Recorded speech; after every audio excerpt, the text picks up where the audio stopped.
धर्म प्रेमी भक्त सज्जनों, माताओं, बहनों, देवियों एवं प्यारे बच्चों, जीवन बहुत ही मूल्यवान है। इसे व्यर्थ में खोना नहीं चाहिए। करना क्या है, कैसे हासिल होगा? जैसे विद्यालयों में शिक्षा दी जाती है किसी भी विषय की, यानी सब्जेक्ट की, उस विषय के संबंधित उसका कोर्स हुआ करता है, यानी पाठ्यक्रम हुआ करता है। इसी प्रकार से आज सुबह के सत्र में मैंने कहा भी था, इस रात्रिकालीन सत्र में कल्याण का कोर्स बताने का प्रयास करेंगे। इसके पूर्व एक प्रार्थना हम कहेंगे, आप लोग पीछे से दोहराएंगे। कल्याण कारज बनाए ले, कल आए न आए, कल आए न आए, कल्याण कारज बनाए ले, कल आए न आए।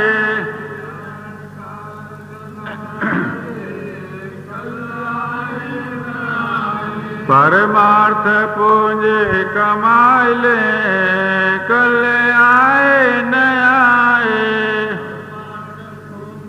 कमाए ले, कल आए न। बड़े भाग्य गुरु संत दरस भय,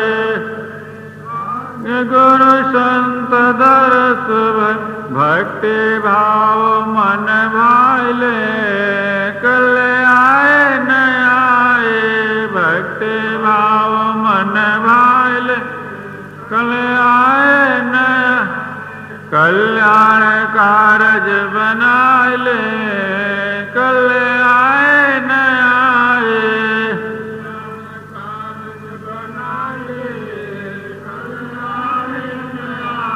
परमार्थ पूंजी कमाए ले, कल आए न आए।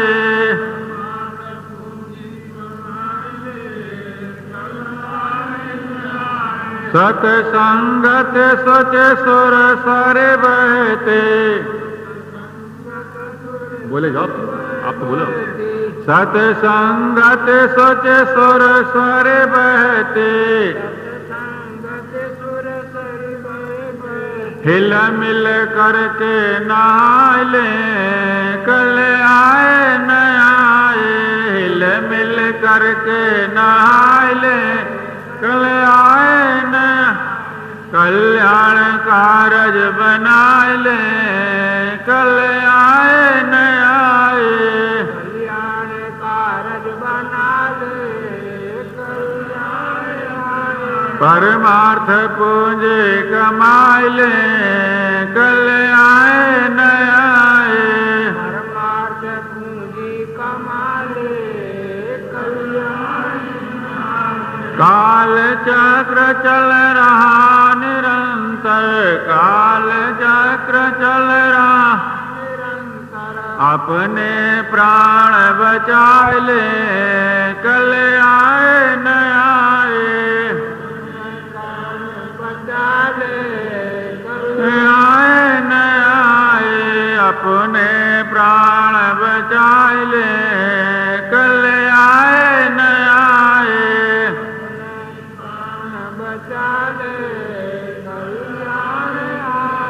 कल्याण कारज बनाए ले, कल आए न आए, कल्याण कारज बनाए ले, कल आए न आए। परमार्थ पूंजी कमाए ले, कल आए न आए, परमार्थ पूंजी कमाए ले, कल आए न आए। भूल शूल उत्साह उदधि से, भूल शूल उत्साह नैया पार लगाए ले, कल आए न आए, नैया पार लगाए ले, कल्याण कारज बनाए ले, कल आए न आए, कल्याण कारज बनाए ले, परमार्थ पूंजी कमाए ले, कल आए न आए, परमार्थ पूंजी कमाए ले। बोलो सतगुरुदेव की। अब कल्याण का कोर्स सदगुरु विशाल साहेब के मुक्ति द्वार के एक शब्द के माध्यम से बताने जा रहे हैं। आप लोग ध्यान पूर्वक सुनने का कष्ट करना। साहेब एक शब्द में कहते हैं, वो हम स्वयं गायन करेंगे, आप लोगों को बोलने की आवश्यकता नहीं है, क्योंकि बनेगा है नहीं। फिर उस पर हम विचार व्यक्त करेंगे, समझ में आएंगे। शब्द है, अब हम संतन के ढिग जैबे, अब हम संतन के ढिग जैबे, भाव भक्त कर मन रिझैबे, तो उतना भरमैबे, भाव भक्त कर मन रिझैबे, तो उतना भरमैबे, परम हित से मान उनो को अंत ससोद बनैबे, अब हम संतन के ढिग जैबे, अब हम संतन तो जीव को काज बनब मन लैबे, दे भाव बिसरैबे, जीव को काज बनब मन लैबे, देह भाव बिसरैबे, त्याग अमीरी ऊंच बड़ापा उनको मन बनी जैबे, अब हम संतन के ढिग जैबे, अब हम संतन तो भांति भांति के निर्णय सुन के मन के दाग छोड़ेबे, भांति भांति के निर्णय सुन के मन के दाग छोड़ेबे, हठता कुतर्क छोड़ मन करनी परम लाभ को पैबे, अब हम संतन के ढिग जैबे, अब हम संतन गुण को खोज खोज के गहिबे, दुर्गुण ध्यान न देबे, गुण को खोज खोज के गहिबे, दुर्गुण ध्यान न देबे, हानि लाभ मन के बिसरैबे, संत समागम देबे, अब हम संतन के ढिग जैबे, अब हम संतन। ये पूरा शब्द कल्याण के पाठ्यक्रम को प्रदर्शित करने वाला है। साहब कहते हैं, अब हम संतन के ढिग जैबे, अब हम संतों के ढिग माने निकट पास में, और जैबे माने जाएंगे। अब हम संतों के पास में जाएंगे। सीधा और सादा सरल अर्थ ये होता है उसके टेक का। तो संतों के पास तो आप लोग जाते ही हैं, बराबर जाते आते रहते हैं, लेकिन इसका आशय विशिष्ट है कि संतों से हम अपना संपर्क और सानिध्य बनाए रखेंगे। उनके ज्ञान और गुण को, उनके संयम साधना को, विचारधारा को, ज्ञान को हम हृदयंगम करके अपने जीवन में उतारने का प्रयास करेंगे। जाने का अर्थ ये होता है। नहीं तो लोग डॉक्टर के पास भी जाते हैं लेकिन दवाई न ले तो क्या, अध्यापक के पास जाएं विद्या अध्ययन न करें तो क्या, उससे कोई लाभ नहीं हो पाएगा। जाने का अर्थ यहां पर यह है कि उनसे हम अपना तादात्म्य स्थिर करेंगे, तो अनादिकाल से तो हम संसार में भटकते रहे, डॉक्टर, मास्टर, वकील, इंजीनियर, नेता, किसान, पहलवान, चित्रकार, सबसे मिले, सबके पास रहे, लेकिन कभी भी हमारा दुख नहीं छूटा, मन नहीं शांत हुआ, क्योंकि ऐसी दवाई किसी के पास है नहीं। ये संतों गुरुजनों के ही सानिध्य में पाई जाती है। इसलिए संतों से हम अपना संपर्क रखेंगे, गुरुजनों के शरण में जाएंगे। शरण सदगुरु के आ जाना, यही भव सिंधु तरना है। भव सागर का तरना क्या है? सदगुरु और संतों की शरण में आ जाना। शरण सदगुरु के आ जाना, यही भव सिंधु तरना है। शरण सदगुरु के आ जाना, यही भव सिंधु तरना है। सदगुरु की शरण में, संतों के सानिध्य में आ जाना, यही भवसागर से पार होना है। क्योंकि आ जाएंगे जब, तो पूरा ज्ञान हो ही जाएगा। तो अब आगे की बात है कि भाव भक्ति कर मन रिझैबे, इतउत ना भरमैबे। पहली बात क्या है? आ तो जाएंगे, मिलेंगे तो है, लेकिन हम अपना स्वभाव कैसा बनाएंगे, मन की विचारधाराएं कैसे बनाएंगे, कर्तव्य कैसे बनाएंगे, निश्चय कैसा बनाएंगे, ये तो पहले है। भाव भक्ति कर मन रिझैबे, ये मन बड़ा चंचल है, सबके पास है। नैनन आगे मन बसे, पलक पलक करे दौड़, तीन लोक मन भूप है, मन पूजा सब ठोर। तीन लोक चोरी भई, सबका सर्वस लीन, बिना मूड का चोरवा परा न काहू चीन। मन ही को प्रमोद ये, मन ही को उपदेश, जो यहां मन को बस करे, शिष्य होए सब देश। तो ऐसे मन को जो चंचल है, सो बस करना है पहला काम। क्योंकि मन ऐसा चंचल है, सत्संग में, संतों के पास में जाने ही नहीं देगा, और जाएगा सब जगह, सब जगह प्रेरित कर देगा, नीचे स्थलों में जाएगा। शराबबाजी के लिए चल देगा, गांजा के लिए चल देगा, बीड़ी के लिए चल देगा, और चोरी करने के लिए चला जाएगा, तमाशा देखने के लिए चला जाएगा, नाच सिनेमा देखने के लिए चल देगा। कोई रुकावट नहीं, कोई प्रतिबंध नहीं, लड़ाई झगड़ा के लिए तुरंत तैयार हो जाएगा। नगाड़ा बज रहा हो, सिनेमा और फिल्म हो, तो उसके लिए चल देगा, तुरंत तैयार, कोई राय नहीं।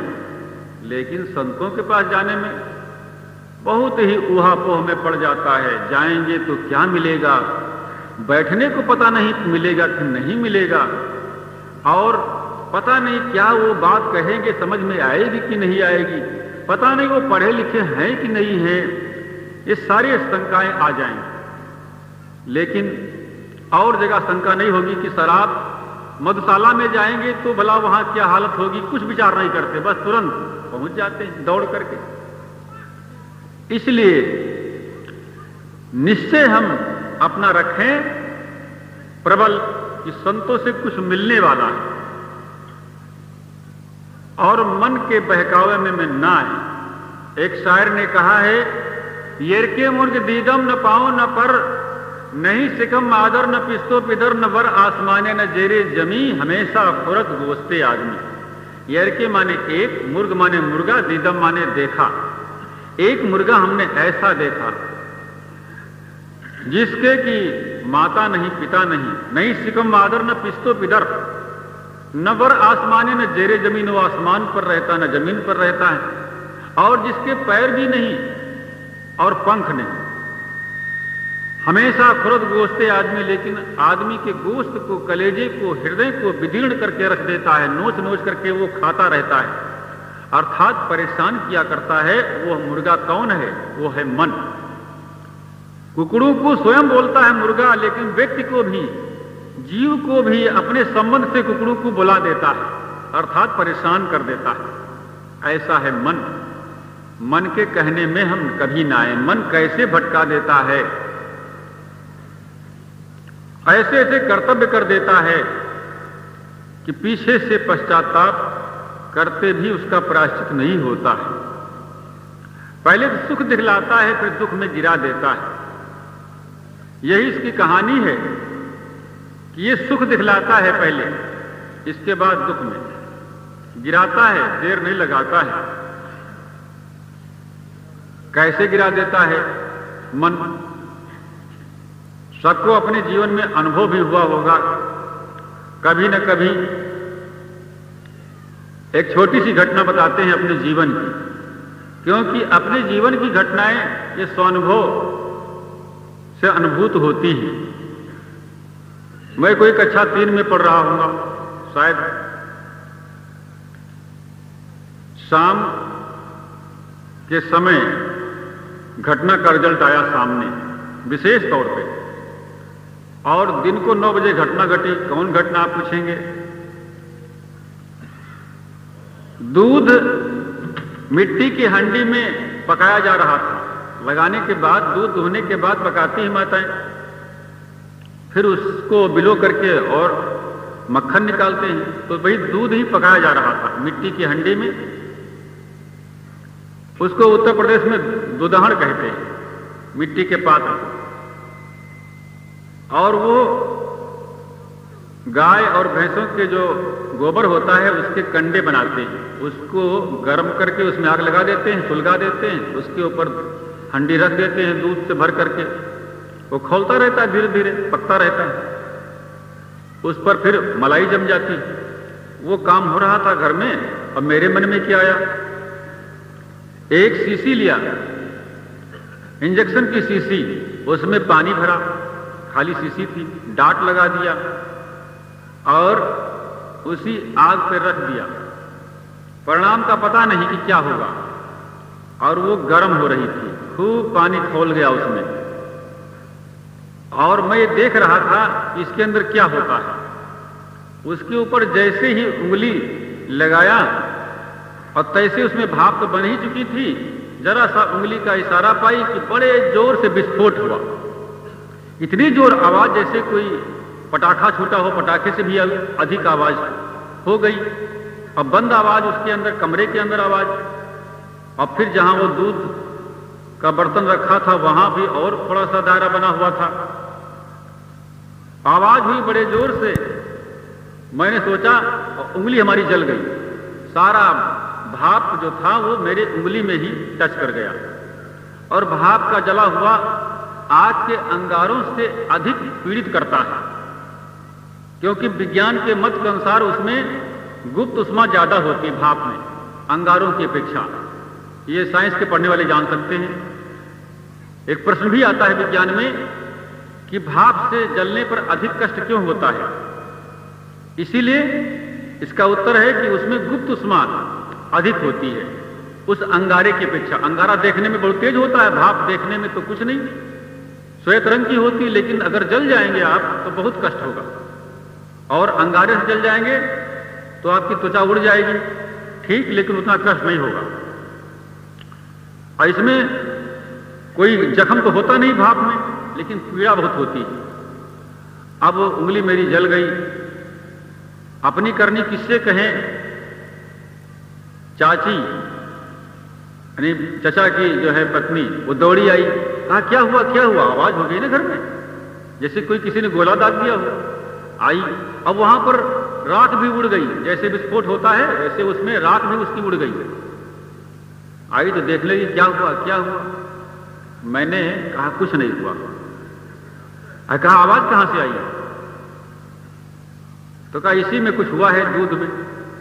और देखी जा कि इधर कुछ जान तो पाई नहीं क्या हुआ। शीशी को भी मैंने छिपा लिया, लेकिन अब जो रिजल्ट है उसको कैसे छिपा पाएंगे हम? परिणाम जो होना था वही हुआ कि उससे तो हम बच गए, चाची की निगाहों से तो बच गए हम, लेकिन अब दर्द हो रही है। दिन को तो आले बाले में टल गया, और रात हुई, जाड़े का मौसम था आजकल का ही। आजकल तो यहां जाड़ा कम पड़ता है, शीत कम पड़ती है। उत्तर प्रदेश में बहुत शीत पड़ती है, गुदरी ओढ़ना पड़ता है, और वो जाड़े की रात भी लंबी। तो अब वो सहन नहीं होता था, क्योंकि रात को चित्त वृत्तियां स्थिर हो जाती हैं, सोने की ओर इशारा होता है, मन केंद्रित हो जाता है। और उस समय केंद्रित कहां हुआ मन? निद्रा पर नहीं हुआ, उंगली पर हो गया हमारा। जो दर्द हो रही थी, पीड़ा हो रही थी, वेदना हो रही थी, सारी की सारी चित्तवृत्ति उसी पर टिक गई। ये दर्द कब खत्म हो? सहन नहीं होता था तो एक मिट्टी के छोटे बर्तन में, जिसको भुरकी बोलते हैं, भुरका भुरकी, उसमें पानी भरा, उसमें उंगली डाला और फिर निकालते, उसमें भी सहन नहीं होता, बाहर निकालते, फिर उसमें डालते, फिर निकालते। निद्रा नहीं आई पूरी रात। और ये बात किसी को बता भी नहीं पाए, डर के मारे कि बताएंगे तो फटकारे जाएंगे। ये कौन सी बकवास करते थे? ये कौन सा खेल था? देखिए, ऐसे ही जैसे कि हमने बच्चेपन में किया, सयाने होकर के भी लोग ऐसे काम करते हैं। बीड़ी में क्या सुख है, शराब में क्या सुख है, लेकिन सुख दर्शाता है पहले मन, इसके बाद एक दो फूंक खींचते हैं, एक दो कप पीते हैं, फिर धीरे धीरे आदत बन जाती है। फिर ऐसी घड़ी आती है कि जब हम स्वयं उसके वशीभूत हो जाते हैं। पहले वो हमारे नियंत्रण में होती है, इसके बाद हम उसके नियंत्रण में हो जाते हैं। पहले हम शराब को पीते हैं, फिर शराब हमको पीती है, हमारे जीवन को पी डालती है, हमारी अर्थव्यवस्था को पी डालती है। इसी प्रकार बीड़ी की है, मरफिया की है, हेरोइन की है, स्मैक की है, इसी प्रकार जुआ है, मांस वगैरह है, अंडा है, ये सब है। जितने भी दुर्गुण दुराचरण हैं, चोरी, बदमाशी, बेईमानी, मक्कारी, दुर्गुण दुर्व्यसन, ये सब हमें पी डालते हैं। पहले हम उसका सेवन करते, फिर वो हमारा सेवन करना लग जाते हैं। इसलिए ये मन की चाल है। मन के कहने में मत पड़े, बल्कि इसके ऊपर नियंत्रण रखें तो ये नियंत्रण में आ जाएगा। तो भाव भक्ति कर मन रिझे, भाव और भक्ति करके, प्रेम भक्ति करके अपने मन को हम सबस करेंगे। मन तो कहीं ना कहीं लगाना पड़ेगा, तो इसलिए इसको दुर्गुण दुराचरणों से छुड़ा करके भक्ति भाव में लगा देंगे तो ये शांत रहेगा। इधर उधर नहीं भटकाएंगे इसको व्यर्थ के प्रपंचों में। भाव भक्ति कर मने रिझैबे इतुत ना भरमैबे, परम हितैषी मान उन्हों को अंत शुद्ध बनैबे। संत महात्माओं को परम हितैषी, परम कहते हैं श्रेष्ठ को, हितैषी कहते हैं हित करने वाले को। संत महात्माओं को सबसे बड़ा हित करने वाले मान करके अपने हृदय को निर्मल बनाएंगे, अंत शुद्ध बनेंगे। अब परम हितैषी क्यों कहते हैं संतों को? क्योंकि डॉक्टर दवाई देते हैं, थोड़ी सी मर्ज दूर होती है, और अध्यापक शिक्षा देते हैं तो विद्या आ जाती है, तो कुछ जीवन निर्वाह का काम चल जाता है अच्छे ढंग से। किसी वकील ने कोई मुकदमा हमारा हल कर दिया, कुछ राहत मिल गई, लेकिन हमारे जीवन का सबसे बड़ा दुख जन्म और मरण का प्रवाह नहीं छूटता है। इसके लिए तो संत महात्मा ही उद्यत होते हैं, और वही जब कृपा करते हैं, अपनी शरण में लगाते हैं, ज्ञान देते हैं, विज्ञान देते हैं, बोध प्रदान करते हैं, सही रास्ते पर ले जाते हैं, तो दुख छूट जाता है। इसलिए परम हितैषी होते हैं। दूसरी बात इसलिए भी कही गई कि अगर इनका कोई अहित भी करता है तो भी ये अहित नहीं सोचते हैं। संतों का कोई हित करता है तो ठीक है, अहित करता है तो भी ये बदला नहीं लेते हैं। यही फर्क है। तो परम हितैषी इसीलिए होते हैं। एक पंडित जी थे, बहुत गरीब थे, उनके कन्या का विवाह नहीं हो पा रहा था, इसलिए कि पैसे की व्यवस्था चरमरा गई थी। पंडिताइन ने कहा, जाइए आप राजा साहब के पास, कुछ सुनाइए, शायद कुछ पुरस्कार मिल जाए, तो पैसा जब मिल जाएगा तो विवाह हो जाएगा कन्या का, भार टल जाएगा, सयानी हो गई है कन्या। पंडित जी कहने लगे, मुझे कुछ मालूम नहीं है, मैं कुछ गरीबी के कारण पढ़ लिख भी नहीं पाया, तो क्या सुनाऊंगा, मुझे तो ये संशय है। तो कहा, जाओ तो घर से निकलो, तो आगे फिर रास्ता बनेगा अपने आप, निकल कर तो जाओ, तुम तो पहले ही चुप्पी साधे बैठे हो। निकले घर से, कहने सुनने से पंडिताइन के निकले। रास्ते में जब जा रहे थे, एक पहाड़ी टीला था, उस पर एक महात्मा बैठे मिले। देखा, सोचा संत तो उपकारी होते हैं, चले दर्शन ही कर ले। साधु से होए न कारज हानि, यही सन हट करिहो पहचानी, संतों से कोई हानि हो नहीं सकती। पास में गए तो नमस्कार प्रणाम किया। महात्मा ने कहा कैसे चले, कहाँ चले पंडित जी? कहा जा रहे हैं राजा साहब के पास। कहा किस लिए? कहा कुछ सुनाएंगे तो कुछ पैसा मिल जाएगा तो कन्या का विवाह करेंगे, परिस्थिति हमारी गड़बड़ है। तो कहा क्या सुनाओगे? कहा कुछ मालूम नहीं है। कहा वाह भाई वाह, चल दिए, मालूम कुछ नहीं। ये तो बात ऐसे हुई जैसे लखनऊ में एक बार एक आदमी बैठा रिक्शे पर, कहा ले चलो। कहा कहां ले चले? अरे कहा जब यही मालूम होता तो रिक्शे पर बैठते क्यों हो? तो ऐसे उद्देश्यहीन बात हो गई पंडित जी की। महात्मा कहते हैं जब मालूम नहीं है तो आखिर सुनाओगे क्या? अरे कहा जो आप कहो तो सुना देंगे।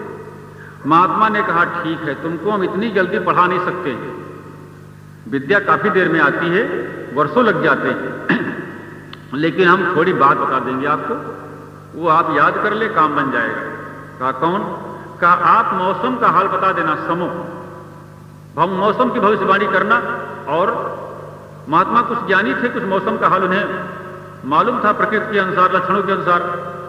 तो महात्मा अपने विचार से बताए कि ये कह देना वहां पर कि इस बार वर्षा नहीं होगी, गर्मी का प्रकोप रहेगा, अग्नि का प्रकोप रहेगा, सूखा पड़ जाएगा, नदी नाल सब सूख जाएंगे, तालाब सूख जाएंगे, कुएं सूख जाएंगे, इसकी व्यवस्था राजा साहब कर लेंगे। बस याद रहेगी बात? था इसमें तो याद ही रहेगी, कौन बड़ी बात है। गए वहां, बड़े बड़े विद्वान आए सभा में, सब बोले, अपने उचित पुरस्कार भी पाए। राजा साहब ने ऐलान किया 4 बजे, रात्रि के 4 बजे सब बोल गए वक्ता।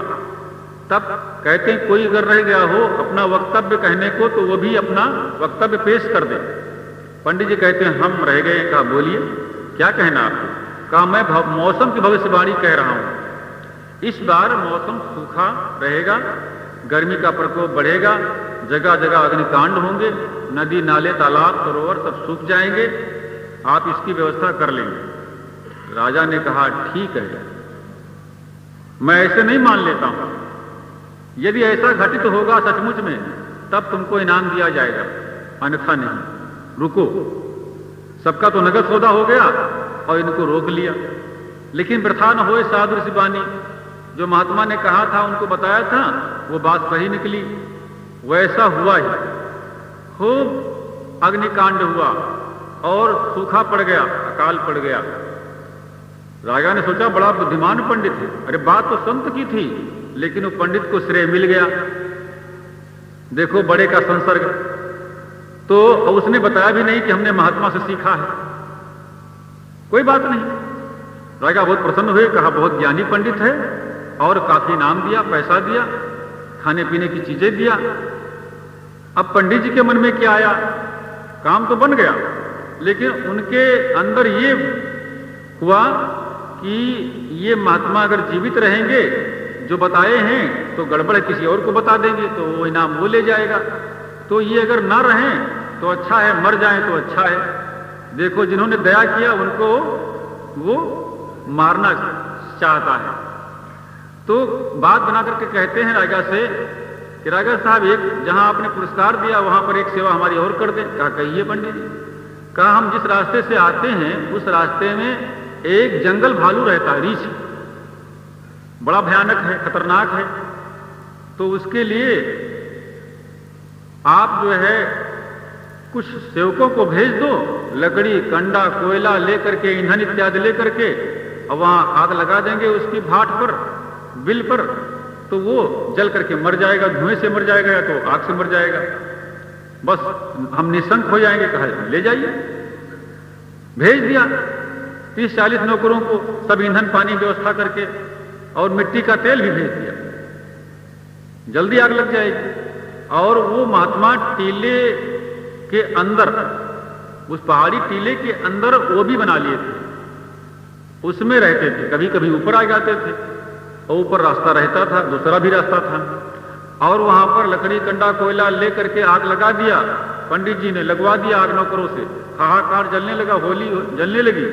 और महात्मा सोचे हमारे ऊपर भी अग्नि की लपट आ गई, बस वो नीचे और रास्ता था, उससे निकल गए, आपत्तिकालीन रास्ता, उससे निकल गए, बच गए। और पंडित जी अपना सोचे कि काम यहां तो समाप्त है। घर को गए, कन्या का विवाह किया, सब बढ़िया इत्मीनान से कर लिया, पैसा काफी मिला था। अब फिर अगले सीजन में सोचे कि अब फिर चले और इनाम ले आए, पैसा ले आए और कुछ काम आगे बढ़े। फिर उसी रास्ते से गए, रास्ता तो वही था। महात्मा को फिर देखा कि वो तो बैठे हैं, मरे नहीं, लेकिन ये सोचे कि महात्मा मारेंगे तो है नहीं, गाली तो देंगे नहीं, चलो अगर गाली भी देंगे तो क्या होगा, कोई बात नहीं, बड़ा लाभ मिला है, अब बैठे हैं तो फिर आखिर में मिल ही ले, देखा जाए।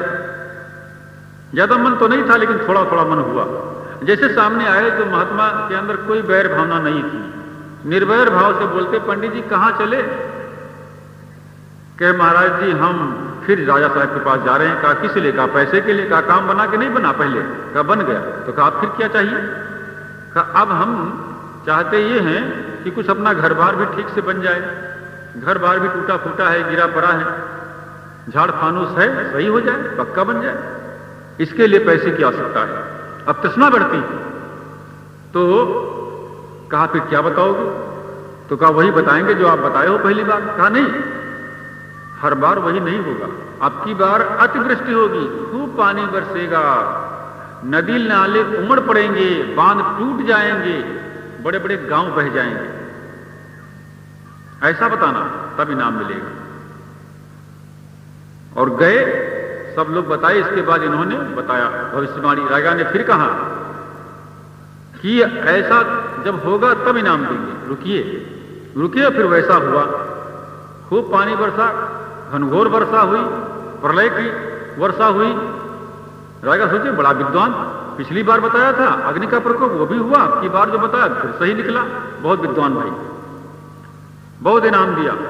अब फिर उनके मन में आया पंडित जी के कि तब की बार वो नहीं मरे थे महात्मा, अल्लाह अब की ही मार डाले।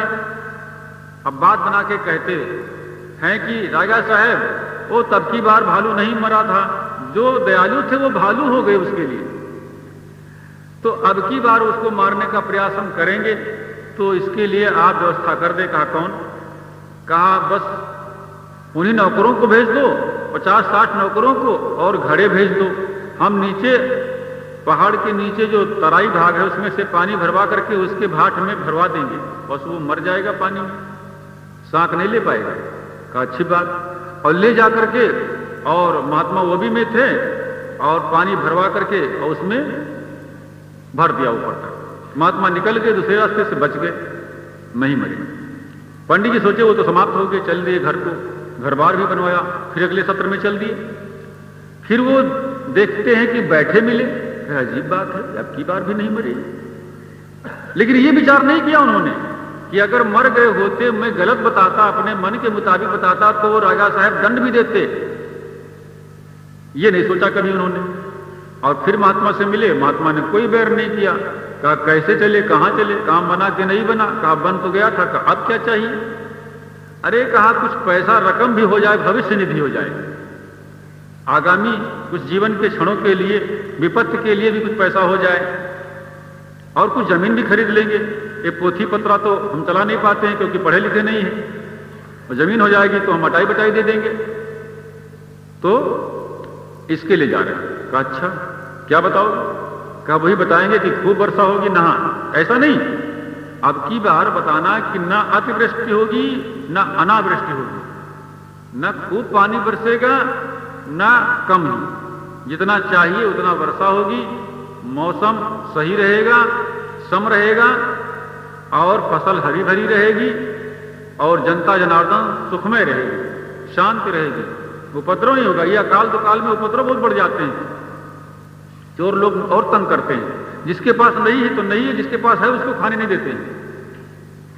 तो ये बताया पंडित जी ने, जाकर के यही वहां पर बताया। राजा कहे अच्छा रुको, हम देखेंगे परीक्षण करके। वैसा ही हुआ, बिल्कुल सही मौसम हुआ, न अतिवृष्टि न अनावृष्टि, सम, मतलब भर का पानी, मतलब भर का सूखा, मौसम सही रहा और जनता खुशहाल रही, राजा बहुत प्रसन्न हुए कि भाई बहुत विचारमान पंडित है, इसके तो विचारों की सीमा ही नहीं, इतना सटीक, जो कह दिया वही हो गया, भविष्य वक्ता अजीब है। काफी नाम दिया, फल फूल मेवा मिष्ठान, चांदी के सिक्के, सोने के सिक्के, ये सब दिया और अभी लेकर चले। मन में सोचने लगते हैं पंडित जी, आप जाकर के विचार करते हैं, उनके हृदय की उल्टी गंगा अब सीधी हो गई।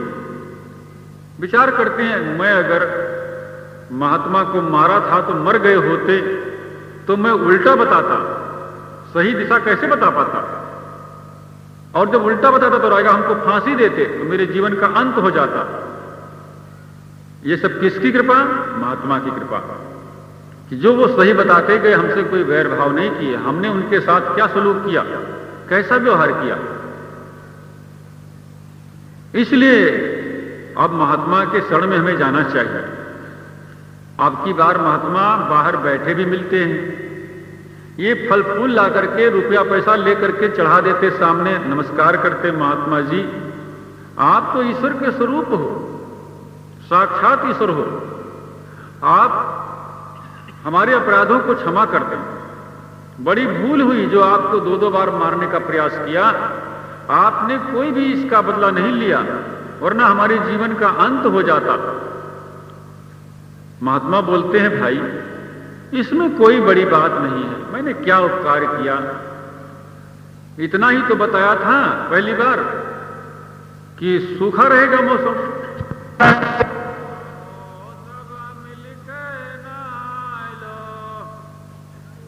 भगते लारिया हो, सब मिलकर नालो।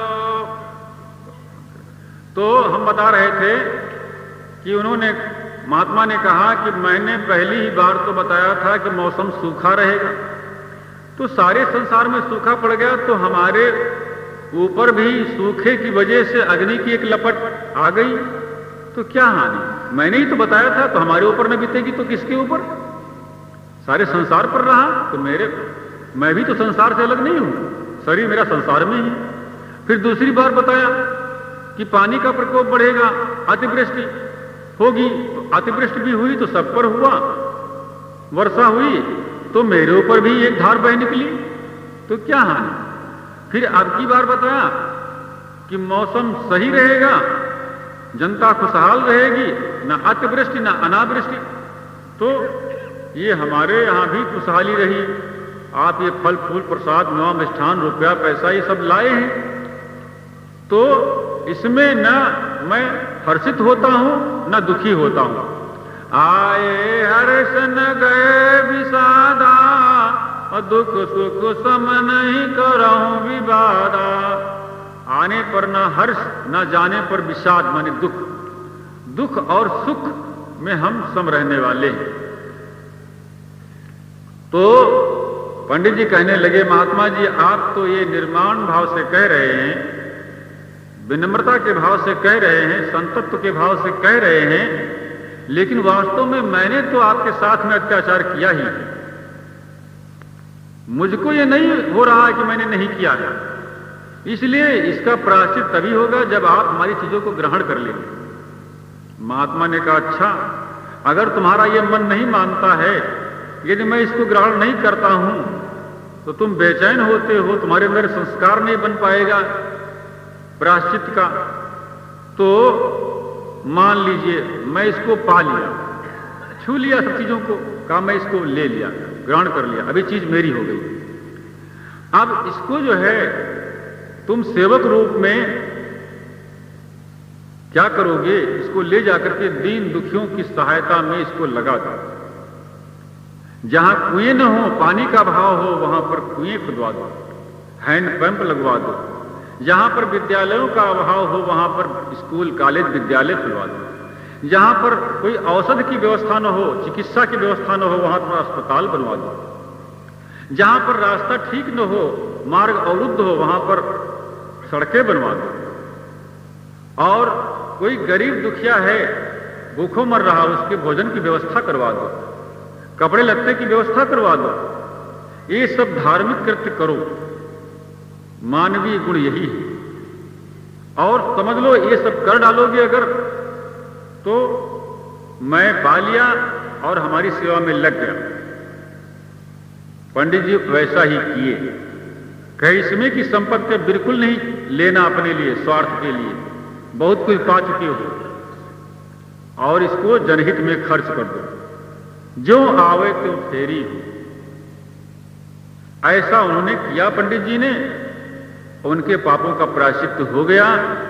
कहानी का आशय ये निकलता है कि अगर परम हितैषी न होते तो ऐसा बताते, दूसरी बार जब आग से जलाया था ना, दूसरी बार बताते फिर वही आग, और वहां उल्टा हो जाता। जब बताते राजा नाराज हो जाते और प्राणदंड दे देते, एक ही बार में काम समाप्त हो जाता। किसी से ऐसा कहकर के देखिए आप उल्टा पुल्टा, आपको क्या वो चखाता है, ऐसी राह बताएगा तो रास्ता नहीं मिलेगा, ढूंढे। इसलिए संत महात्मा परम हितैषी होते हैं, अर्थात सबसे बढ़ करके हित करने वाले होते हैं। उनका कोई अहित भले ही करे। वृक्षा कबहु न फल भखें, न दे न संचय नीर, परमार्थ के कारण संतन धरा शरीर। वृक्ष कभी भी अपने द्वारा उत्पन्न किए हुए फलों को स्वयं नहीं खा जाते। नदी कभी भी अपने द्वारा लाए हुए जल को स्वयं नहीं पी लेती है, बल्कि जनहित में खर्च कर देती है। इस प्रकार संतों का जीवन भी है। संयम और साधना, त्याग और तपस्या करके अच्छा अच्छा ज्ञान उपार्जित करते हैं। उस ज्ञान को निःशुल्क प्रेमियों को, जिज्ञासुओं को, जनता जनार्दन को बांटते हैं। ये परमहित नहीं तो और क्या।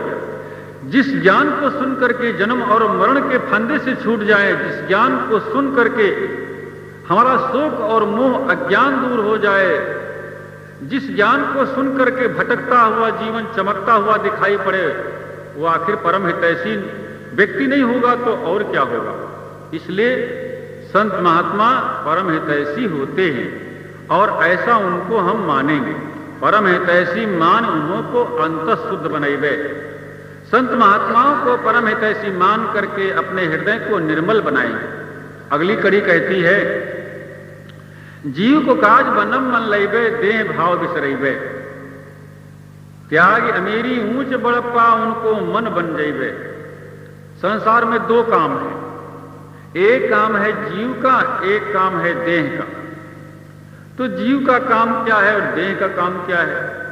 देह का काम है यानी शरीर का काम, खाना पीना, उठना बैठना, लेना देना, करना धरना, मिलना बिछुड़ना और सेवा शुश्रूषा करना और जो है टहलना घूमना मनोरंजन करना, यही सब है देह का काम। जीव का काम क्या है? ज्ञान, ध्यान, भक्ति, सेवा, संयम, साधना, सद्विचार, यही सब जो मन की शांत वाले काम हैं, ये सब जीव के काम हैं। मन शांत होगा, जीव को सुख होगा, शांति मिलेगी। तो ये दो काम, दोनों में अलग अलग विभाजन। अनादिकाल से देह का काम तो करते चले आए हैं। कभी ऐसा तो नहीं हुआ कि हम न खाए हों किसी जीवन में, पूरा जीवन ऐसे बिताए हों, और बाल बच्चे न पैदा किए हों, ऐसा भी नहीं है। घर न बनाए हों, ऐसा भी नहीं है। सब काम, खेती बाड़ी, नौकरी चाकरी, सारी व्यवस्थाएं किया, लेकिन जीव के लिए अपने कुछ नहीं किया।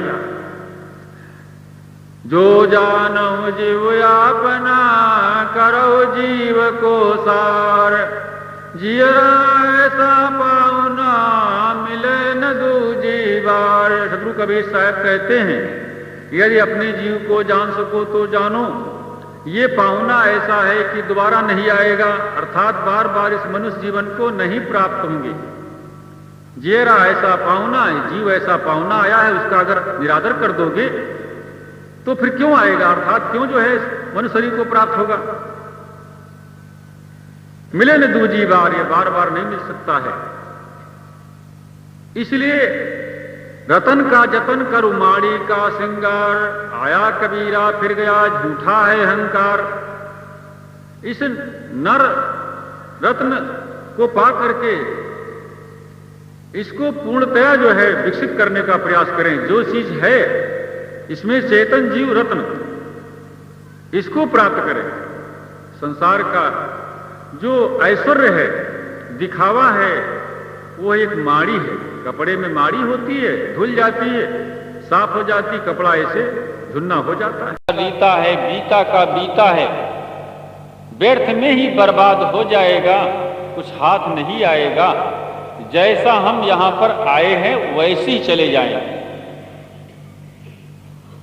इसलिए ध्यान देना होगा। जीव के काम के लिए अपने मन को हम लगाएंगे, देह के अहंकारों को छोड़ देंगे। जाति का अभिमान, बल का अभिमान, बुद्धि और विद्या का अभिमान, रूप सौंदर्य का अभिमान, मायावी ऐश्वर्य का अभिमान, ये सब छोड़ करके हम जीव के कामों पर ध्यान देंगे कि यह काम नया है और इसको करना है।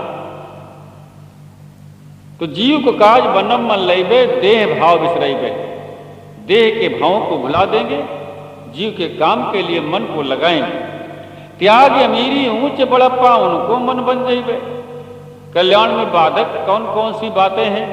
अमीरी पना, बड़प्पा पना। त्याग अमीरी ऊंच बड़प्पा। हम डॉक्टर हैं, मास्टर हैं, वकील हैं, इंजीनियर हैं, नेता हैं, किसान हैं, पहलवान हैं, डायरेक्टर हैं, दरोगा हैं, कलेक्टर हैं, जज हैं, राष्ट्रपति हैं, प्रधानमंत्री हैं, ऐसा है वैसा है, ये हैं वो हैं, इतने डिग्रीधारी हैं।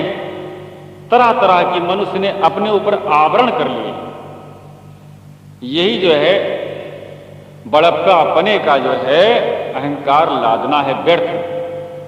क्योंकि जीव तो कुछ नहीं है। जीव तो अपने आप ज्ञान स्वरूप है, चेतन युक्त है। और शरीर भी तो अपना नहीं है, शरीर भी दूसरे का ही, अर्थात जड़ तत्वों का है। अब शरीर जब अपना नहीं है तो शरीर के प्राणी और सगे संबंधी पदार्थ विश्व में कौन सी अपनी चीज है? कोई भी अपनी चीज नहीं है। यहाँ की कोई भी चीज अपनी नहीं है। जिसने भ्रम कर लिया है कि ये सारा संसार हमारा है, हम इसके हैं, तो बिल्कुल गलत फहमी है। कोई भी अब संसार में अपना नहीं, निश्चित जान लो। रतन का जतन कर माड़ी का श्रृंगार, आया कबीरा फिर गया। झूठा है अहंकार, अहंकार बिल्कुल झूठा है। तो त्याग अमीरी ऊंच बड़प्पा, उनको मन बन जाइए। संत महात्माओं का मन बन जाएंगे, अर्थात उनके मन के मुताबिक अपने जीवन को ढालने का प्रयास करें। ये है। और इसमें जो है बड़प्पापन का अहंकार छोड़ देंगे। सेवा करना है, अगर शरीर से बन सकती है तो स्वयं कर लें, अपने हाथ कर दे सेवा। कुछ लोग ऐसे होते हैं जो अपने जीवन का काम भी अपने हाथों नहीं कर पाते हैं। मोटे काम करने के लिए वो सोचते हैं हमारा स्टैंडर्ड डाउन हो जाएगा, स्टैंडर्ड ऑफ लिविंग गिर जाएगा। लेकिन स्टैंडर्ड के विषय में बिंदु जी ने कहा है, एक बिंदु जी कवि हो गए हैं उत्तर प्रदेश में, वे कहते हैं स्टैंडर्ड तब नहीं डाउन होता है जब हम कोई मोटा और छोटा काम करते हैं। स्टैंडर्ड हमारा तब डाउन होता है जब हम पढ़े लिखे हो करके और उलझ जाते हैं, हमारी सारी सभ्यता संस्कृति पलट जाती है। कैसे कहते हैं जरा सोचिए। एबी से पढ़े क्लास बीए में उलट गए, एबी से पढ़े क्लास बीए में उलट गए, और फिक्र पड़ी लाइफ में एक्सीडेंट होने की। मैडम मिली है जो बनाती रोज डैम फूल, दुर्दशा देखो ये भारतीय व खिलौने की। हाय अंग्रेजी की पढ़ाई ने उड़ाई खाक, बिंदु कभी शक्ति भी गंवाई खाक ढोने की। चाय चॉकलेट दूं कहां से मेम साहब को, होटलों में सर्विस नहीं है प्लेट धोने की। आज युवा वर्ग इस प्रकार से भटक रहा है। कभी कहता है बड़े ही सारगर्भित शब्दों में कि एबी से पढ़ते हैं, इंग्लिश वर्णमाला में ABCD, फिर आखिर में XYZ तक जाता है। तो एबी से पढ़ते हैं, लेकिन जब बीए में पहुंच गए तो क्या बीए हो गया, उलट गया अक्षर। AB पहले हुआ ABCD, और वहां पर BA degree, bachelor of art. तो ये डिग्री कभी कहने का ढंग है। तो बीए में पहुंचे तो BA हो गए, AB से BA हो गए। समझ रहे नहीं मेरी भाषा? तो बीए हो गए तो बीए तो हो गए, लेकिन पीए पड़े हैं उसके साथ में।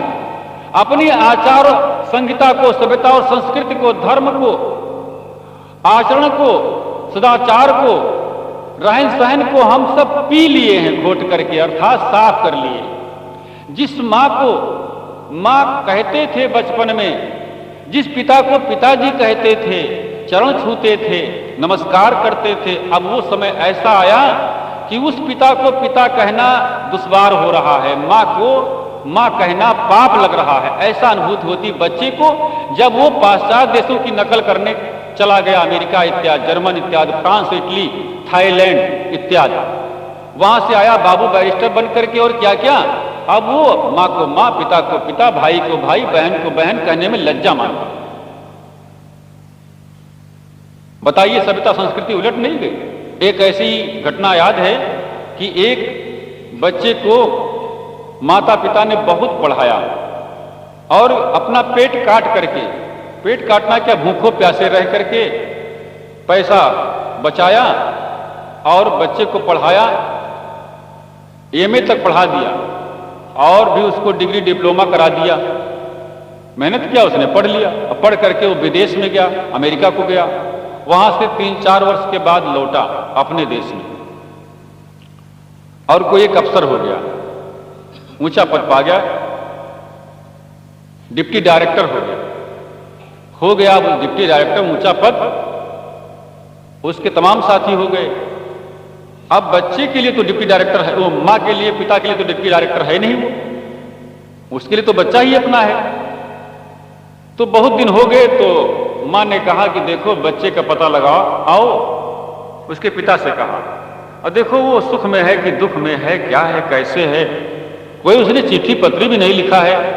पिता गया, अब पिता अभी वैसे उसी स्थिति में था, गरीब तो पहले था ही, लेकिन कुछ स्थिति बदली, लेकिन विशेष नहीं कि अभी जल्दी ही वो आया था और व्यवस्था जो पैसा पाता था वो अपने खर्च में लगाता था।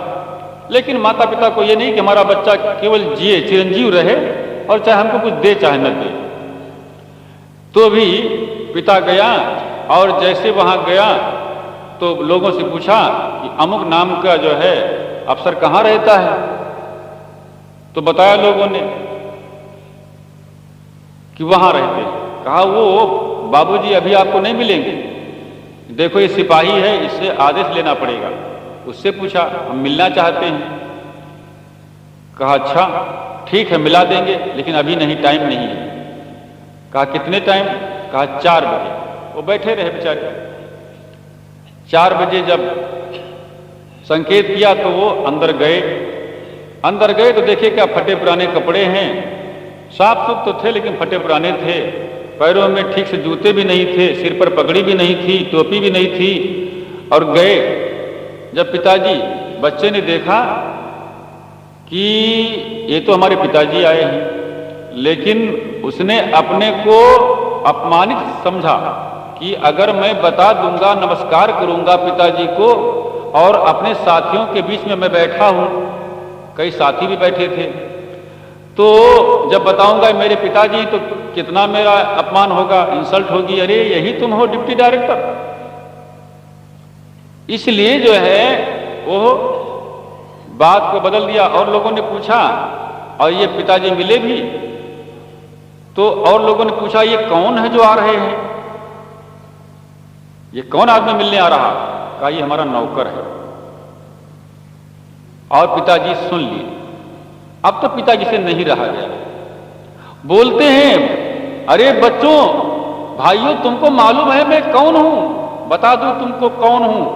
मैं इसकी मां का खसम हूं, अर्थात मां का पति हूं, इसका बाप हूं।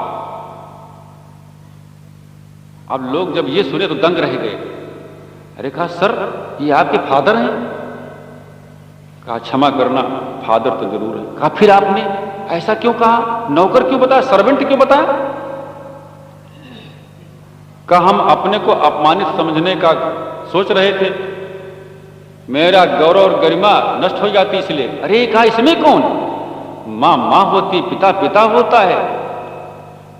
पिता ने कहा कि देखिए एक वो समय था जब मैं भोजन नहीं करता था, इसे कराता था, पैसे बचाता था, मेहनत मजदूरी करता था, पढ़ाता, और आज ये डिप्टी डायरेक्टर हो गया है तो मुझको नौकर बताता है।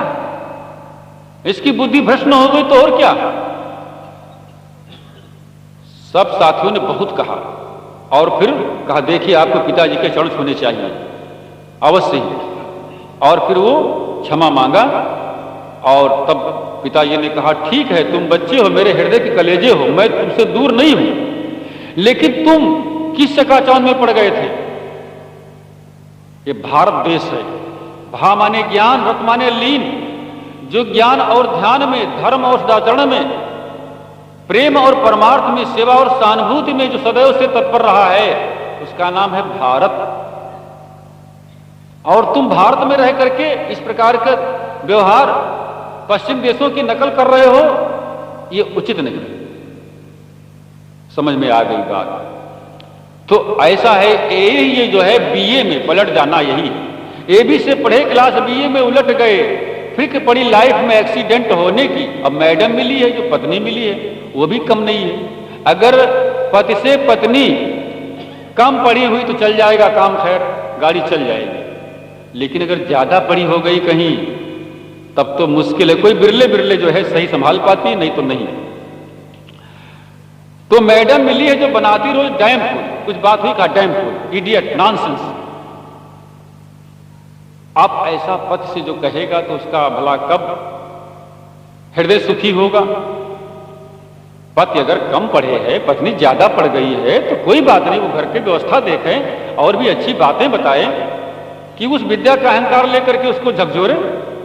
अब पति को भी नहीं चाहिए कि पत्नी अगर नहीं है पढ़ी, गंवार ही है, भोजन बनाना तो जानती, सेवा करना तो जानती है, तो उसको निर्वाह कर ले।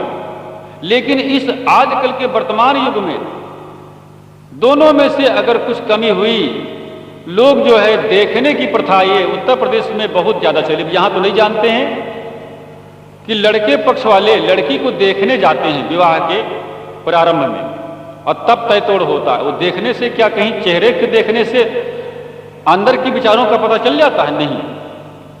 नहीं पता चलता है पूर्ण रूप में। इसलिए वो देख तो आते, सुन तो आते हैं, विवाह हो जाता है रूप रंग को देख करके, और इसके बाद जब जीवन रूपी गाड़ी आगे खींचने को होती है तो एक्सीडेंट हो जाता है। उसमें बात नहीं बनती है, लड़ाई और विवाद होता है, तलाक होती है, संबंध विच्छेद होता है।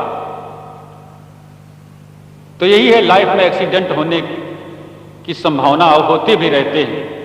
मैडम मिली जो बनाती रोज डैम फूल, दुर्दशा देखो ये भारतीय व खिलौने की। हाय अंग्रेजी की पढ़ाई ने उड़ाई खाक, बिंद कभी सख्त भी गंवाई खाक ढोने की। अब खाक ढोने की अर्थात कुछ थोड़ा बहुत काम करने की क्षमता थी, वो ज्यादा पढ़ लिख लेने पर वो भी समाप्त हो गई। अब आजकल तो शैक्षिक स्तर ऊंचा बढ़ गया है, लेकिन नैतिक स्तर गिर गया है, ये भी समझ लो। पहले लोग इतना बेईमान नहीं होता था जितना आज बेईमान होता है, इतना अत्याचार नहीं करता था जितना आज अत्याचार करता है, इतना भटकाता नहीं था दूसरे को जितना आज भटकाता। नई नई कलाएं सीखते हैं लोग, ठगने के लिए, वंचन के लिए, लूटने के लिए, शोषण करने के लिए, उत्पीड़न पहुंचाने के लिए नई नई कलाएं सोचते हैं। सोचते आप लोग जान नहीं पाओगे किस रूप में कौन आ रहा हमसे मिलता है, क्या कर डालेगा। इसलिए ये पढ़े लिखे का नतीजा है। पढ़ना लिखना कोई बुरा नहीं होता है, बल्कि उसका जीवन में दुरुपयोग ही बुरा होता है। पढ़ लिख गए तो क्या बेवकूफी जताने के लिए। अभी जो है लखनऊ में एक घटना घटी 4-5 साल पहले। एक भक्तराज बड़े प्रेमी थे, सज्जन थे बेचारे, जैसे रमन भाई और पुंडलीक और भी सज्जन भक्त लोग सब ही हैं। तो बेचारे सज्जन, और वो गए भैंस लेने के लिए, सोचे आश्रम में रुकेंगे और पैसा रख देंगे और फिर भैंस जब तय हो जाएगी, दाम तय हो जाएंगे तो पैसा ले लेंगे, क्योंकि लिए कहां घूमे 16-17 हजार रुपये। तो वो एक महात्मा के पास रख दिए कि रख लीजिए आप, और हम भैंस लेने जा रहे हैं, तय तोड़ हो जाएगा तो हम पैसे ले जाएंगे। कहा ठीक। महात्मा ने खैर इतना किया, उन भक्त जी के चले जाने के बाद पैसे गिन लिए कि देखें उतने हैं कि नहीं, गिन लिया और रख लिया चुपचाप। अच्छी बात गिन लेना चाहिए आप लोगों को भी, मैं बताता हूं, नहीं कभी कभी आफत में पड़ जाओगे। उधर क्या हुआ, रास्ते में जा रहे थे और एक बाबूजी निकले मोटरसाइकिल से, कहा रुको रुको जी, रुको जी। रुक गए। कहा क्या बात है? कहा बात यह है कि बैंक में गलत नंबर के नोट चल गए और हमको जांच करने का आदेश हुआ है कि दिखाओ कहां जा रहे हो। कहा भैंस लेने। कहा निकालो निकालो पैसे निकालो। वो कब बात हुई, जब तय तोड़ करके पैसे अपने ले गए थे तब दोबारा में, पहले तो भैंस तय कराए, इसके बाद पैसे महात्मा से ले गए और तब गिन करके उन्हें दिए भी थे महात्मा ने, इसलिए उसमें शक की बात नहीं थी। यहां बीच में वो मिल गए महाशय, तो कहा निकालिए पैसे, देखेंगे पैसे, देखेंगे चेक करेंगे। और उसी में जल्दी जल्दी में और सफाई नहीं की, इतनी ज्यादा एक्टिंग होती है और उसमें कम से कम 500 रुपये मार दी। नंबरी नोटे वो निकाल लिया, 100 की नोटे निकाल लिया, इसके बाद दे दिया, कहा ले जाओ, ठीक ले जाओ। चटपट में 2 मिनट में काम कर लिया अपना और चलते बने। उनका तो पेट्रोल खर्चा और अनाप शनाप शराब का खर्चा निकल ही आया। 500 रुपये बहुत होते हैं। आप जब वो पैसे देने के लिए जब रोजगारी को दिया व्यापारी को, तब कम निकले। उसने कहा पैसे, और अब वो भी दंग रह गए, ये पैसे क्या हो गए, अभी हाथ में लिए हैं, कहीं रखे भी नहीं थे। कहीं क्या हुआ? कहा पैसे इतने ही तो तुमने दिया था, देख लो मेरे पास, देख लो अभी तो हाथों में ही है। चकित हो गए, क्या हुई? कहा ये बताइए तुमको कोई रास्ते में मिला भी था? कहा एक आदमी मिला था। कहा क्या हुआ? कहा पैसे कहा था कि बैंक में नोट गलत छप गए हैं, जाली है, तो इसलिए हम चेक करेंगे। तो कहा बस चेक हो गए, वही उसी के हाथ गए हुए, क्या करें, चले गए। अगर वो महात्मा गिन करके ना लिए होते, गिन करके ना दिए होते, तो यही होता कि महात्मा चोरी कर लिए। तो ऐसा जो है होता है कभी कभी। मनुष्य जो है कितना पढ़ लिख करके लोगों को बेवकूफ बनाता है, इतना देहाती गंवार नहीं बनाएगा बेवकूफ जितना कि पढ़े लिखे आदमी गुमराह करते हैं, शोषण करते हैं। सब नहीं करते। तो इसलिए विद्या वो हो, धर्म की विद्या, आचरण की विद्या, कर्म विज्ञान समझना चाहिए, जो जीवन में असली विद्या को सिखाता है। जान जनावन होय जे सोई भाषा निज हेत, और न तहिते काज कछ नहीं ठगाओ सचेत। पढ़ना लिखना बुरा नहीं होता है, उस पढ़ने लिखने का दुरुपयोग करना बुरा होता है। तो इसलिए हमें जो है अपनी शक्तियों का दुरुपयोग नहीं करना चाहिए, अहंकार न करना चाहिए, दुरुपयोग नहीं करना चाहिए। त्याग अमीरी ऊंच बड़प्पा उनको मन बन जेबे, जीव को काज मनम मन लेबे, देह भाव बिसरइबे। हठता कुतर्क छोड़ मन करनी परम लाभ को पैबे। हठता और कुतर्क, हठता पर उस दिन कल हमने व्याख्या किया था, आज कुतर्क के विषय में बताएंगे कि कुतर्क, तर्क तो करो, कोई बात समझ में नहीं आती है सत्संग में तो पूछ लो प्रेम से, ये कैसे हो गया, जगत अनादि कैसे है, जीव कैसे है, आवागमन कैसे होता है, पूछ लो प्रेम से। लेकिन सटीक उत्तर मिल जाए तो समझ लो, निश्चय कर लो, विश्वास कर लो। और यदि सटीक उत्तर भी मिला, इसके बाद कुतर्क करते हो, चूहे जैसे होते हैं चूहे, वो किसी चीज को चाहे वो अच्छी हो चाहे खराब काट देते हैं, विचार नहीं करते। उनकी कोई रक्षा करेगा, झोली झंडा में रख लेंगे आप उनको तो झोली ही काट देंगे। ऐसे ही एक महिला एक ट्रेन में जा रही थी और एक महात्मा को भी उसी ट्रेन से जाना हुआ। महात्मा के पास आसन वासन था, दंड कमंडल था और वो हाथ में अपना कंधे में लिए थे। महिला जो पूरी सीट कवर किए हुई थी, जनरल डिब्बा। तो महात्मा सोचते हैं कि ये अगर कुछ सामान अपने, ये पैर अपने खिसका ले, कुछ अपना सामान भी थोड़ा समेट ले और तो मैं सामान अपना रख दूं, ना बैठूंगा तो सामान तो रख दूं। इसके लिए उससे कहा, बड़े प्रेम भाव से कहा बहन जी ये जरा अपना सामान आप घसीट ले, थोड़ा पैर भी खिसका ले तो मैं अपना सामान रख दूं, मुझे दूर जाना, हरिद्वार को जाना। लेकिन वो महिला पढ़े लिखे तो खूब थी, मूर्ख बनाना खूब जानती थी, और सबको वो ताड़ते हुए, सबके आंखों में धूल झोंकते हुए वो कह दी तुरंत, अरे देखो भाई वो डिब्बे वालों, देखो ये महात्मा मुझको गाली दे रहा, गाली दे रहा। महात्मा ने कहा गाली कहां दे रहे हैं, हम तो ऐसे पैर हटाने के लिए कहा है। अरे कहा देखो देखो ये मुझको अपने बाप की बेटी बना रहा, मैं इसके बाप की बेटी हूं। महात्मा सोचे गड़बड़ हो गया, हमसे बोलते नहीं बना। बुद्धिमान आदमी अपने आप को ही महसूस करता है कमी, और क्या बताएं। तो महात्मा सोचते हैं कि सुधार कर ले अपने वचन में। जब कहे ठीक थे तो महात्मा फिर कहते हैं, अच्छा तुमको बहन जी कहने में तकलीफ हो गई तो माँ जी समझ लो। अरे अरे कहा राम राम, इसने तो गजब कर दिया, ये तो अपने बाप की स्त्री मुझे बना रहा है, मैं इसके बाप की स्त्री हूं, पत्नी हूं, औरत हूं। अब महात्मा सोचे और गड़बड़ हो गया, ला और सुधार ले एक बार। महात्मा कहते हैं, अच्छा माँ जी भी कहने में आपको तकलीफ हो गई तो बेटी जी समझ। अरे कहा देखो कमाल कर दिया इस पगले ने, ये तो मुझको अपनी लड़की बनाता है, मैं इसकी लड़की हूं, ये महात्मा होकर के मैं इसकी लड़की हूं, और निकालूं चप्पल रसीद कर दूं। दिमाग खराब है क्या? आजकल साधु संत ऐसे ही होते हैं। और सब डिब्बे वाले जितने थे उसमें अच्छे आदमी सब दंग रह गए। सोचे कि आखिर ये क्या मामला है, महात्मा गाली तो नहीं दे रहे हैं, लेकिन सत्य को सत्य कहना भी सबके बस की बात नहीं।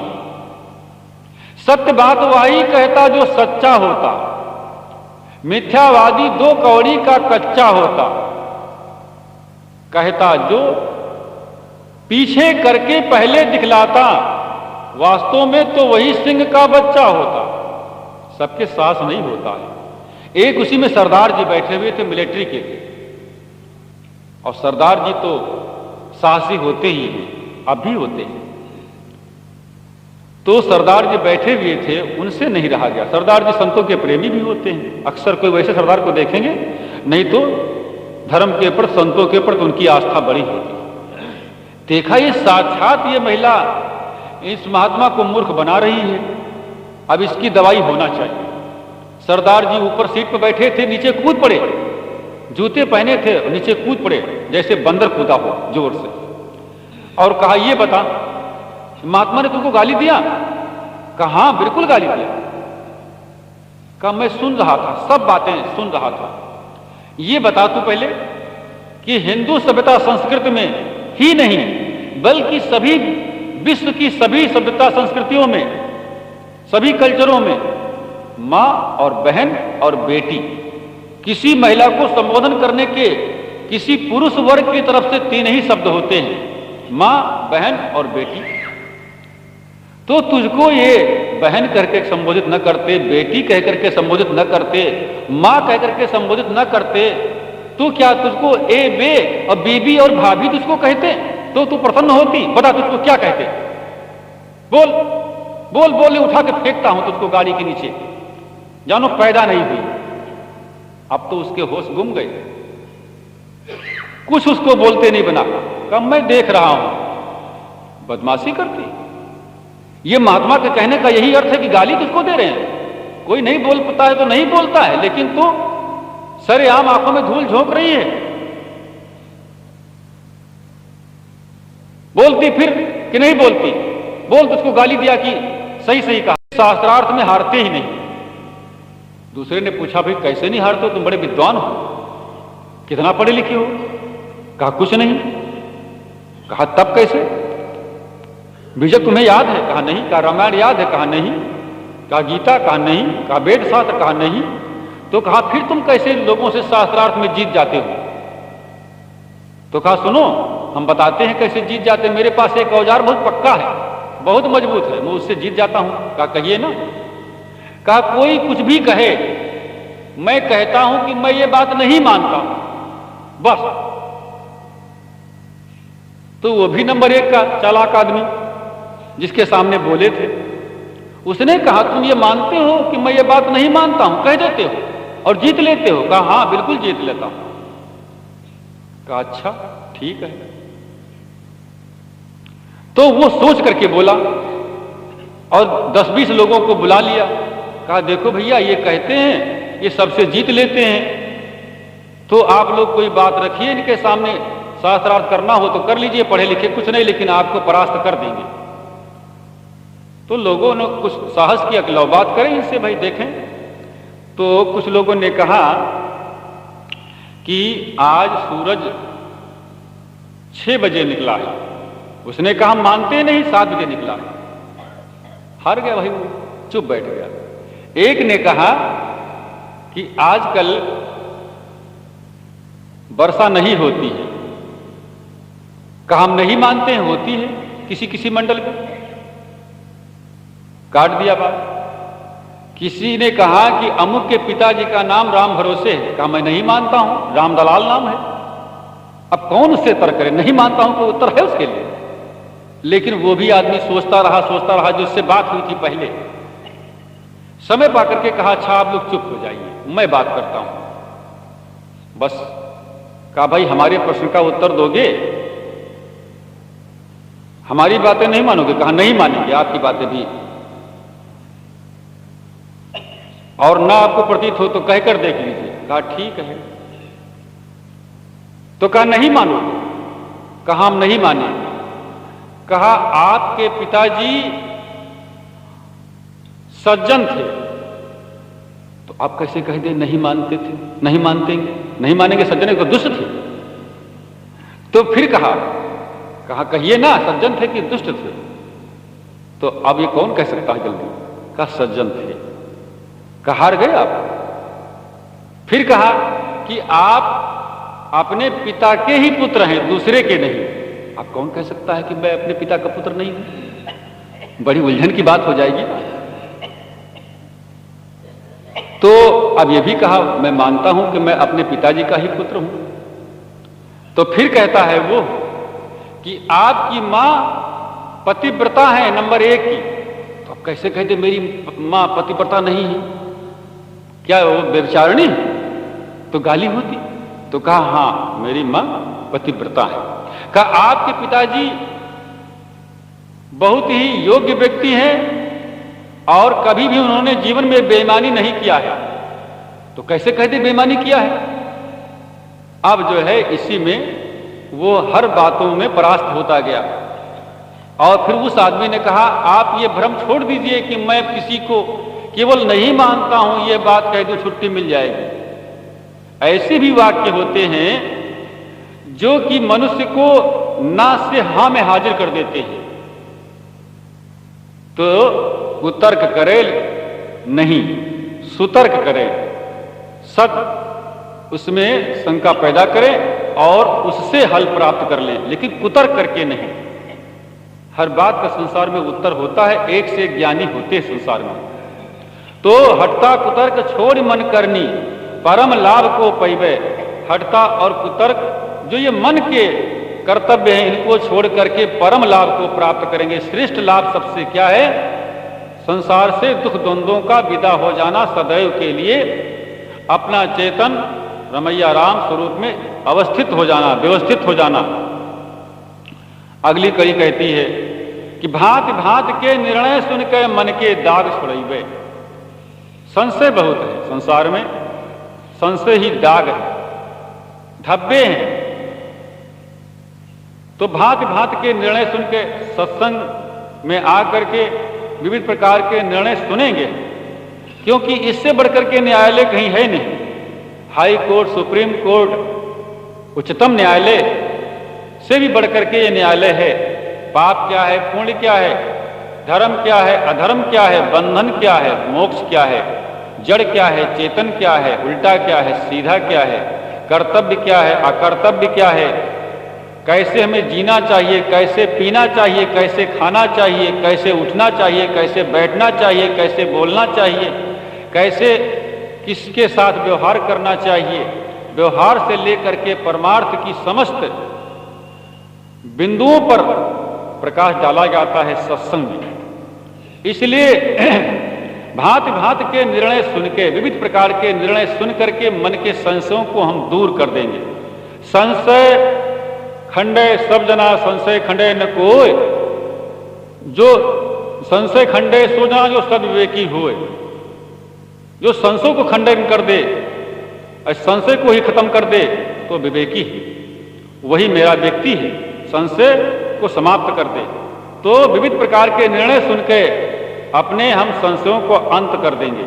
एक आदमी ने क्या, दो आदमी थे, वो बतला रहे थे अपने मन की बात।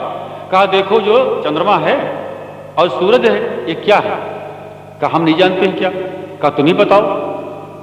तो कहता है देखो जो ये सूरज है ये भगवान की बड़ी लालटेन है और चंद्रमा, कहा ये छोटा दीपक है।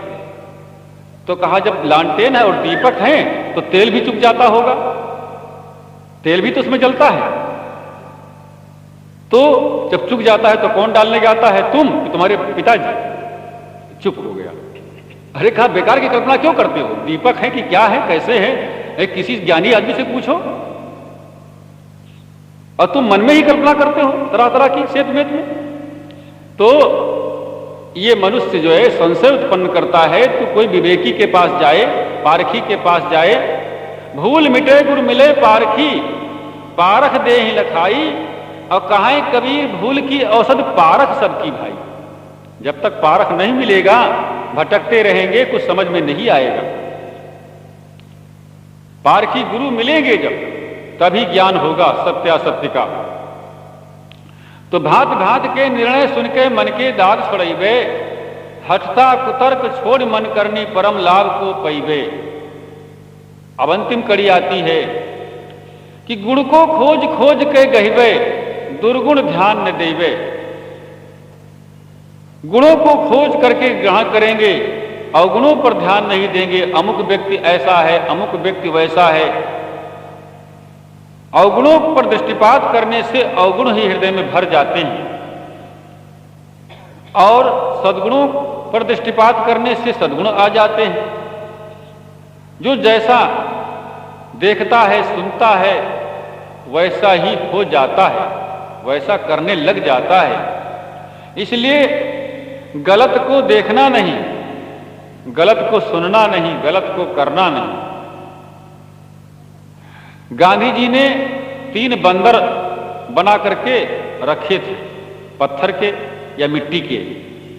तो एक का ऐसा था कि मुंह बंद किए था दोनों हाथों से, एक को कान बंद कर रखे थे, ऐसे बनाया था, एक आंखें बंद कर रखे थे अपने दोनों हाथों से।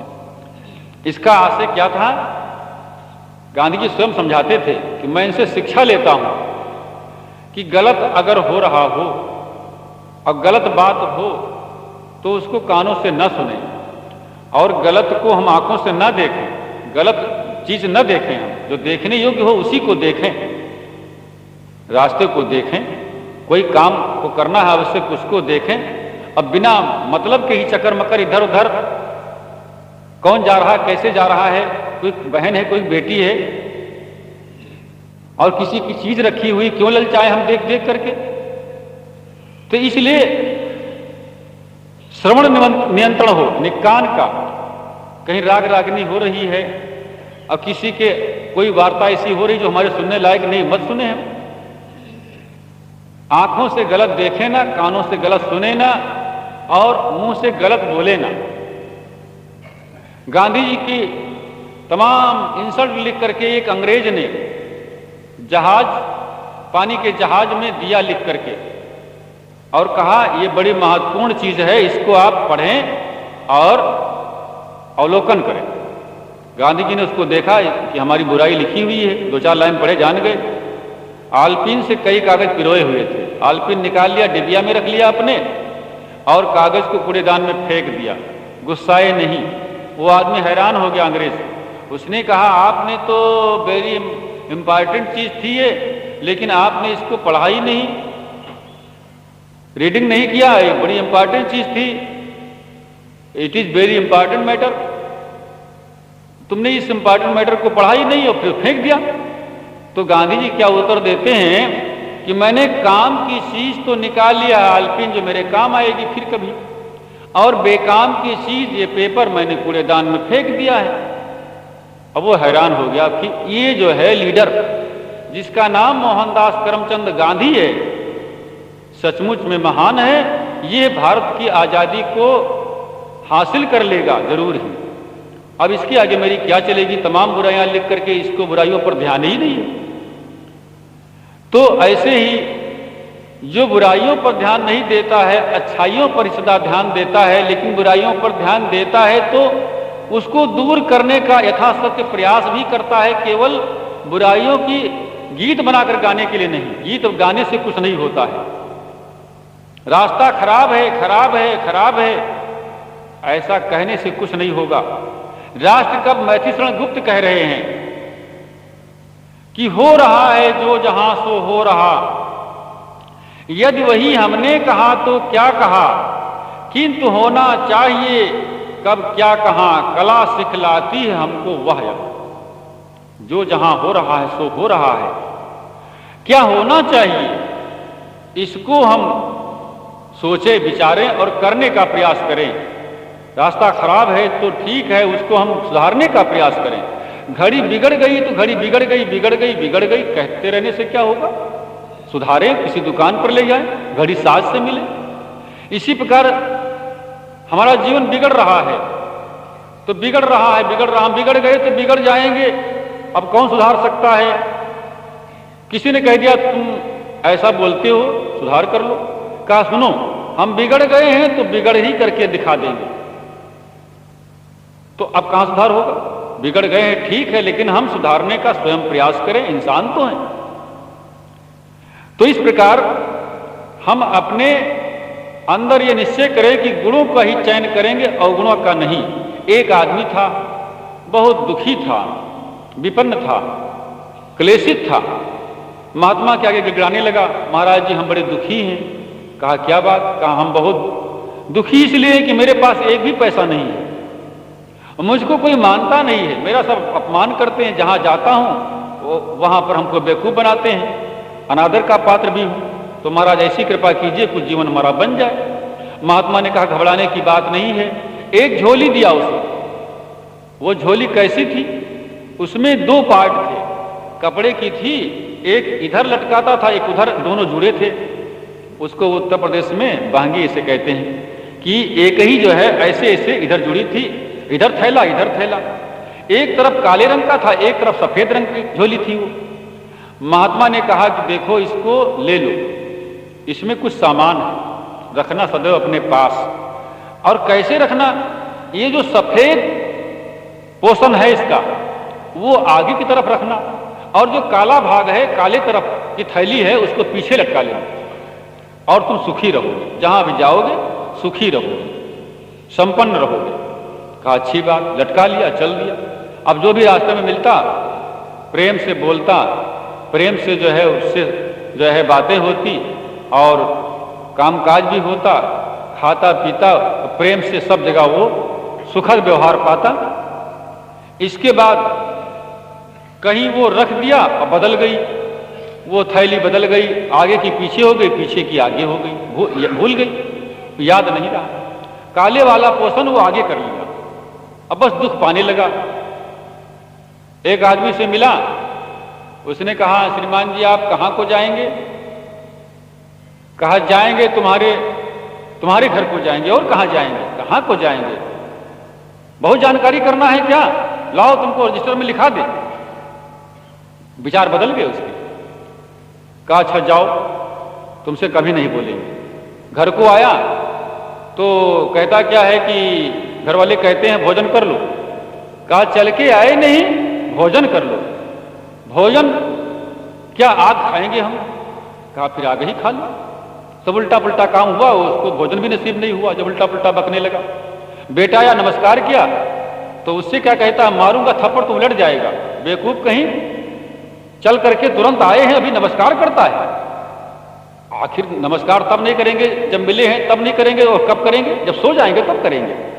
लेकिन उल्टा पुल्टा बोलता है, उल्टा पुल्टा खाता है और उल्टा पुल्टा करता है। बहुत हैरान हुआ। फिर महात्मा जी मिले, कहा महाराज जी अरे हम तो बड़े दुखी हो गए। कहा क्यों दुखी हो गए, बात क्या है। कहा आप ही ने तो झोली को दिया था। तो कहा कि ये अच्छा देख लिया मैंने, इसलिए दुखी हो गए। तुमने इस झोली को बदल दिया, आगे वाला पीछे कर लिया, पोषण पीछे वाला आगे कर लिया, काला वाला हिस्सा आगे कर लिया, सफेद वाला पीछे कर लिया, इसलिए दुखी हो। समझ में आ गई बात, तुरंत बदल लिया, सही हो गया। कहानी का आशय यह है कि हमारे पास भी झोली है दो। कौन? एक काला वाला हिस्सा है, उसका पोषण क्या है? दूसरे के दुर्गुण देखने की दृष्टि, ये काला वाला पार्ट है, पोषण है। दूसरा क्या है? सफेद वाला, अच्छाइयों की ओर। अमुक व्यक्ति महान है, बड़े प्रेम से बोलता है, उसका ऐसा चरित्र है, ऐसा उसकी वाणी है, और वो बड़ा हितकारी है, और अमुक व्यक्ति बड़ा धर्मालु है, बड़ा श्रद्धालु है, बड़ा त्यागी है, वो संत ऐसे वैराग्यवान हैं, ऐसी वो महिला ऐसी है, बड़ी वो जो है सुंदर बोलती है, मानो सीता है, मानो सावित्री है, अनसुईया है, कारकी है, गार्गी है, और वे राम हैं, भगवान हैं, परमेश्वर हैं, और क्या क्या है, बड़े सुंदर विचार रखते हैं। तो ऐसा सोचते सोचते आपका विचार भी उसी प्रकार बन जाएगा। और गलत सोचते हैं, अरे वो खराब है, वो खराब है, वो खराब, तो वैसा ही हमारी दृष्टि, जैसी दृष्टि वैसे सृष्टि। जाकी रही भावना जैसी, प्रभु मूरत देखी तिन तैसी। जैसी जिनकी भावना होती है वैसे उनको दिखाई भी पड़ता है, अपनी अपनी दृष्टि के अनुसार सृष्टि होती है। तो इसलिए हमें दुर्गुणों पर दृष्टिपात ना करके अच्छाइयों पर दृष्टिपात करना चाहिए, सद्गुणों पर ध्यान देना चाहिए, बुराइयों पर नहीं, दुराचरणों पर नहीं। तो गुण को खोज खोज के गहिबे, दुर्गुण ध्यान न देवे, हानि लाभ मन की बिसरइबे, संत समागम धीबे। और मन की जो हानि लाभ है वो मिथ्या है। संसार की हानि लाभ कोई वास्तविक हानि लाभ नहीं है। हानि लाभ निज जीव की बंधन छूटन के, ताई छोड़ कछु हानि नहीं, लाभ न कतहूं है। जीव की सबसे बड़ी हानि है बंधनों में, दुखों में बंधे रहना, फंसे रहना, डूबते रहना, भ्रमित रहना, भटकते रहना। लाभ क्या है? बंधनों से छूट जाना और अपने वास्तविक स्वस्वरूप चेतन को प्राप्त हो जाना, ये सबसे बड़ा लाभ है। अच्छाइयों को ग्रहण करके अपने जीवन को प्रकाश के मार्ग में ले जाना। तो इस प्रकार से एक कल्याण का कोर्स पूरा होता है। सदगुरु विशाल साहब इस शब्द के माध्यम से कहते हैं कि हम अपने जीवन को समुज्जवल बनाने का प्रयास करेंगे, पूरा पाठ्यक्रम हासिल करके जीवन में बदलाव लाएंगे, और वो जब हम स्वयं बदलेंगे तो युग भी बदलेगा।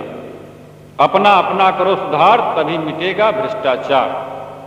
तो इस प्रकार इस प्रसंग को हृदयंगम करके हम कल्याण की वास्तविक भाव भूमिका को प्राप्त करके अक्षय सुख शांति के भाजन बने।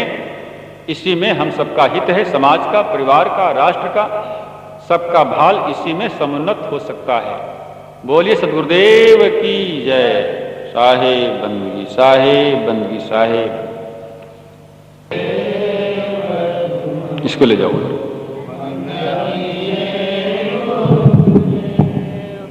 बंदनीय गुरुदेव तुमको, बंदनीय गुरुदेव। काल जाल के फंदा बारी, काल जाल के फंदा भारी, परखल खाया भेव तुमको, परखल खाया भेव तुमको। बंदनीय गुरुदेव, बंदनीय गुरुदेव तुमको, बंदनीय गुरुदेव। वेद शास्त्र सब खोजत हारे, शास्त्र सब खोजत हारे, मर्म न जानत केव तुमको, मर्म न जानत केव तुमको। बंदनीय गुरुदेव, ये गुरुदेव तुमको बंदन ये गुरुदेव, समान और को दाता, गुरु समान और को दाता, ताकि करिए सेव तुम, ताकि करिए सेव तुम, बंदनिए गुरुदेव, बंदनिए गुरुदेव तुमको, बंदनिए गुरुदेव, सायं कबीर अभय पद दाता, सायं कबीर अभय पद दाता, पुराण पर कसनेव तुमको, पुराण पर कसनेव तुमको, बंदनिए गुरुदेव, बंदनिए गुरुदेव तुमको, बंदनिए गुरुदेव, साहेब बंदगी, साहेब बंदगी, साहेब बंदगी। श्री सद्गुरुदेव की जय, संत समाज की जय, अपने अपने गुरुजनों की साहेब।